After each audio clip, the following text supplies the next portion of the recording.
Bom dia, amados irmãos, que a graça e a paz do Senhor Jesus estejam com todos vocês.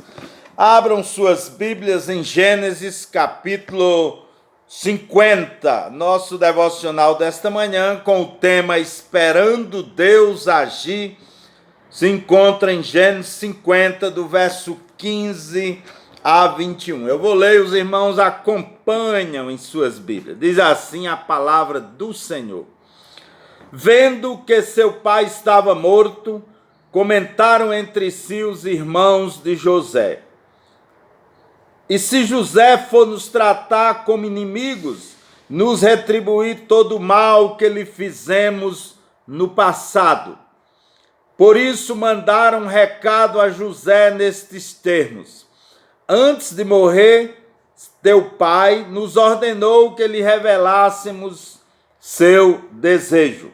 Assim falareis a José: perdoa a teus irmãos seu crime e seu pecado, todo o mal que te fizeram. Agora, pois, queiras tu perdoar os erros e os pecados dos servos do Deus de teu pai. E José muito se comoveu e chorou diante das palavras que seus irmãos lhe enviaram. Logo em seguida, chegaram seus próprios irmãos e lançaram-se aos seus pés e suplicaram: eis-nos aqui como teus escravos. No entanto, José lhe assegurou: não tenhais qualquer receio. Acaso estou eu no lugar de Deus? O mal que tinhas intenção de fazer-me, o desígnio de Deus o mudou em bem, a fim de cumprir o que realiza hoje diante de nossos olhos, salvar a vida de um povo numeroso. Agora, pois, não temais, eis que eu vos sustentarei bem como a vossos filhos. E assim ele os tranquilizou e encorajou com palavras carinhosas. Muitas vezes queremos tomar em nossas mãos decisões e soluções de todos os problemas e questões sem considerar os planos de Deus. Queremos resolver do nosso modo, da nossa maneira, sem importar as consequências. Hoje vamos examinar a vida deste servo de Deus. Esta passagem na vida de José. José foi um homem fantástico, um grande servo de Deus. Primeiro, nós vamos do verso 15 a 18 ver o medo dos irmãos. Esse é o primeiro ponto que vamos examinar, o medo dos irmãos de José. O temor dos irmãos de José era por conta dos seus erros, dos seus pecados. Quando fazemos coisas erradas, então nós tememos. José já havia dito em Gênesis 45 e 7, Deus enviou-me adiante de vós para conservar-vos descendência na terra e para guardar-vos em vida por um grande livramento. Verso 8, assim não foste vós que me enviaste para cá, senão Deus que me tem posto por pai de Faraó, por senhor de toda a sua casa e como governador sobre toda a terra do Egito. Ou seja, José já havia tranquilizado seus irmãos, que eles não temessem, pois ele entendia ser aquele o plano de Deus para a sua vida. Mas este fantasma do passado ainda assombrava os seus irmãos. Muitas pessoas carregam fantasmas do passado, que ainda hoje os assombra. Irmãos, se você já foi perdoado por alguém que ofendeu, se você já pediu perdão de Deus, se sinta perdoado. Os irmãos de José ainda não conseguiam sentir o perdão daqueles erros e pecados que eles haviam cometido. E agora aqui nós vemos eles mandando um recado a José, com medo de serem escravos ou até mortos por José, agora que o pai já não existia mais, agora que Jacó já havia morrido. Agora, ponto 2, a resposta de José, verso 19 a 21. É fantástica a resposta de José. Respondeu-lhe José: não temais, acaso estou eu em lugar de Deus? E é nesta frase, é nesta tecla que eu quero bater neste devocional, é neste ponto da resposta de José. Acaso estou eu em lugar de Deus? Acaso estou eu sou Deus por acaso? É o que José está querendo dizer. Ou seja, José era um homem que esperava Deus agir. José está dizendo: eu não sou Deus. O plano e o projeto é de Deus, eu espero nele. E é o que nós precisamos fazer muitas vezes, esperar Deus agir. Esperar o plano de Deus para a nossa vida. Porque a razão, irmãos, de muitos problemas e sofrimentos e desastre é esta. Nós nos colocamos no lugar de Deus, queremos agir como Deus, tomar em nossas mãos as decisões sem esperar o agir de Deus.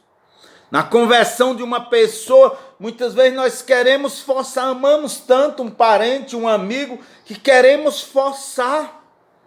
Mas olha o que diz a palavra de Deus em 1 Pedro 3,1. Semelhantemente, vós mulheres, sede submissas aos vossos maridos, para que também, se algum deles não obedeçam à palavra, sejam ganhos sem palavra, pelo procedimento de suas mulheres. Isso vale para homens e mulheres. Um homem que tem uma esposa descrente deve orar, deve aproveitar as oportunidades e pregar, mas não deve forçar, insistir, mas orar, e que a mulher seja convertida por Deus, olhando o procedimento correto, o testemunho do marido, e vice-versa. A mulher também, o homem também seja convertido, aquele que não quer ouvir a palavra, olhando o testemunho da esposa. Mas muitas vezes nós queremos forçar, né? Isso vai muitas vezes trazer um desentendimento. Na resolução de um desentendimento, como nós queremos agir, muitas vezes tomar em nossas mãos a vingança. Lá em 1 Samuel 25:13, pelo que disse Davi aos seus homens, cada um cinja sua espada, e cada um cingiu sua espada. E Davi também cingiu a sua e subiram. Após Davi, cerca de 400 homens e 200 ficaram com a bagagem. Verso 22. Assim faça Deus a Davi e outro tanto, se eu deixar até o amanhecer de tudo que pertence a Nabal, um só homem. Ou seja, Davi aqui estava tomando em suas mãos a vingança, a decisão de castigar Nabal pela resposta grosseira dele. E Deus então envia Abigail para deter a fúria de Davi, e depois Davi mesmo agradece a Abigail, chama ela de que? Bendita do Senhor, que veio ao meu encontro. Então Davi reconhece que foi Deus que enviou Abigail para que ele não tomasse a vingança em suas mãos e depois se arrependesse. E Deuteronômio 32:35, Deus já disse: minha é a vingança e a recompensa, ao tempo em que resvalar o seu pé, porque o dia da sua ruína está próximo, e as coisas que eles hão de suceder se apressam a chegar. Paulo escreveu em Romanos 12:19, não vos vinguei a vós mesmos, amado, mas dai lugar à ira de Deus, porque está escrito, minha é a vingança, eu retribuirei, diz o Senhor. Paulo está citando Deuteronômio. Então vamos examinar aqui, se José tivesse agido no lugar de Deus, como ele disse, acaso estou eu no lugar de Deus? Mataria seus irmãos? Ou os faria escravos? E onde estaria a nação de Israel? Onde estariam os projetos de Deus para aquele povo, para formar daquele povo uma grande nação? Como cumprir as profecias bíblicas? Você já pensou que desastre seria se José tentasse agir a seu modo? Aqui vemos então José perdoando-os. Agora, certamente aquilo não tirou a culpa deles, eles mesmos reconheceram que tinham culpa.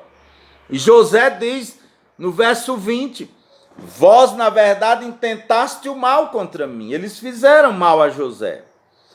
Deus, porém, o intentou para o bem, para fazer o que vê neste dia, isto é, conservar muita gente em vida. Eles haviam intentado o mal contra José, Deus transformou em bem. Então, mais uma vez, motivo suficiente para esperar o agir de Deus. Porque Deus vai agir no tempo certo, da maneira certa, da melhor maneira. E aí, irmãos, para concluir, nós devemos procurar entender o plano de Deus para nossas vidas, meus irmãos.